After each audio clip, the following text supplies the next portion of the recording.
Hello and welcome back to our YouTube channel guys. तो आज की वीडियो में हम लोग बात करेंगे कि क्या आप लोगों को, यानी कि इस वक्त जो भी इस वीडियो को देख रहा है और वो कोई जॉब है या वो किसी जॉब पर है और यूपीएससी की प्रिपरेशन करना चाहता है, तो क्या उसको वो जॉब छोड़ देनी चाहिए अपनी यूपीएससी की प्रिपरेशन के लिए, या फिर उसको उस जॉब के साथ ही ट्राई करना चाहिए कि वो यूपीएससी के लिए भी प्रिपेयर कर सके। चलिए वीडियो को स्टार्ट करते हैं। देखिए फ्रेंड्स, इस दुनिया में दो टाइप के लोग होते हैं। एक होते हैं ओवरली एम्बिशियस और दूसरे होते हैं प्रैक्टिकल। मैं बहुत ही प्रैक्टिकल टाइप की इंसान हूं। मेरे को लोगों को फेक मोटिवेट करना अच्छा नहीं लगता है। फॉर एग्जाम्पल कि किसी को गाना नहीं आता है, उसमें वो नेचुरल, उसकी आवाज नेचुरली अच्छी है ही नहीं, और मैं उसे मोटिवेट करूं कि नहीं भैया दुनिया छोड़ दो, सब कुछ छोड़ दो, अपना काम छोड़ दो, तुम सिंगर बन सकते हो, तो दैट इज कि मैं किसी को फेक मोटिवेट कर रही हूँ। और दूसरा होता है कि मुझे लगता है कि कोई सिंगर बन सकता है या किसी में कोई क्षमता है, कोई एक्ट्रेस बन सकता है, कोई कुछ भी बन सकता है, तो मैं उसे मोटिवेट करूं कि हाँ तुम कर सकते हो।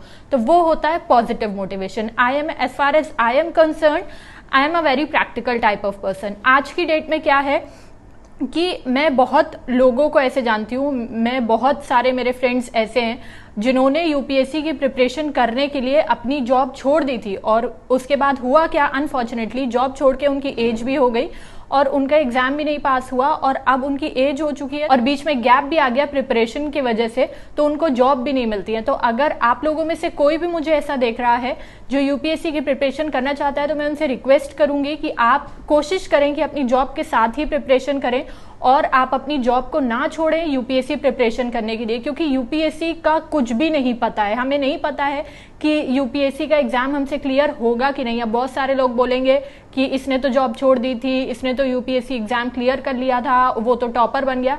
ये सब बातें होती हैं, लेकिन जरूरी नहीं है कि एक इंसान अपनी जॉब छोड़ के टॉपर बन गया, एग्जाम क्लियर कर लिया तो आपके साथ भी वैसा ही होगा। यूपीएससी को क्लियर करने के लिए सिर्फ नॉलेज का होना जरूरी नहीं है, उसमें एक लक फैक्टर का होना भी जरूरी है। अब बहुत लोग कहेंगे कि नहीं हार्डवर्क सब कुछ होता है, नॉलेज ही सब कुछ होता है, तो भैया आप 2-3 बार एग्जाम दे के देखिए, अपना पूरा 100% दीजिए, और जब नहीं होगा ना तब आपको ये बात समझ में आएगी कि हाँ लक भी एक फैक्टर होता है। मैं ये नहीं बोल रही हूँ कि लक इज एवरीथिंग, बट अगर 98% आपका हार्डवर्क होता है तो 2% लक होता है, और ये रियल है, ये कोई मनगढ़ंत बातें नहीं है। जो लोग ने अभी अभी प्रिपरेशन स्टार्ट करी है या जिन्होंने एक दो बार भी एग्जाम नहीं दिया है, ठीक है, वो ये बोलेंगे कि नहीं एवरीथिंग इज हार्डवर्क, ऐसा नहीं होता है। ठीक है, मान लीजिए कि आपने यूपीएससी के लिए अपनी जॉब छोड़ भी दी, बाद में यूपीएससी भी नहीं हुआ और आपकी एज भी इतनी हो गई। आजकल जॉब्स में भी जो कॉर्पोरेट सेक्टर है उनमें भी जो नए नए लोग हैं, जो यंग लोग हैं, उनको ज्यादातर जॉब के लिए प्रेफर किया जाता है। ठीक है, जो ओल्ड लोग हैं उनको ज्यादातर जॉब्स नहीं दी जाती हैं। ये सच है, ये ऑफिशियली ऐसा कहीं नहीं लिखा हुआ है,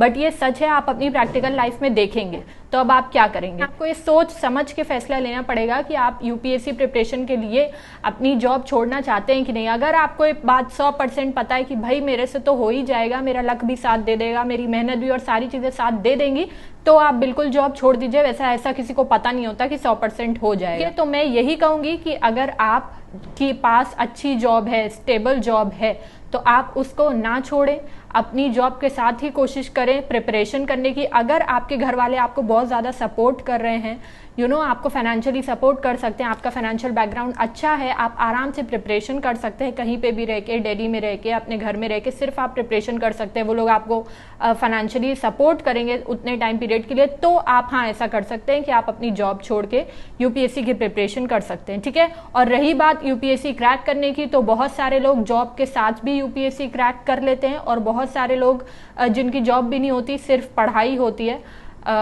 वो भी क्रैक नहीं कर पाते हैं। ठीक है, so that is completely a different matter. That's it for today's video. I hope you guys are doing well. Till then, bye bye, take care and God bless you all.